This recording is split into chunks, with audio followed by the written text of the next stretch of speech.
गावखेड्यापासून ते शहरातल्या प्रत्येकाने विठाबाई नारायणगावकर हे नाव ऐकलं आहे। याच विठाबाई नारायणगावकर यांच्यावरती चित्रपट प्रदर्शित होणार आहे। बघा, स्टेजवर तमाशा सुरू होता, पायात घुंगरू होते आणि अचानक प्रसूती कळा सुरू झाल्या होत्या। पण कलेचा अपमान होऊ नये म्हणून त्यांनी प्रसूती कळांचा सुद्धा विसर पाडला। प्रसूती कळांच्या वेदना गिळल्या आणि व्यासपीठावर ताल देणारी पावलं व्यासपीठामागे नेली।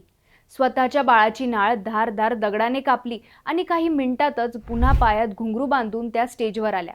ऐकूनही अंगावर काटा येतो, पण हे प्रत्यक्षात विठाबाईंनी करून दाखवले आणि म्हणूनच विठाबाईंच्या कलेप्रतीच्या सन्मानासाठी त्यांच्यावर चित्रपट बनवला गेलाय। हा चित्रपट म्हणजे महाराष्ट्रासाठी आणि शिवभूमीसाठी सन्मानाची बाब आहे।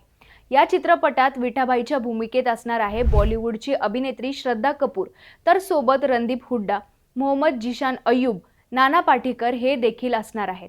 या बायोपिकमध्ये त्यांचा प्रवास, त्यांचे यश आणि त्यांचा संघर्ष चित्रित केला आहे।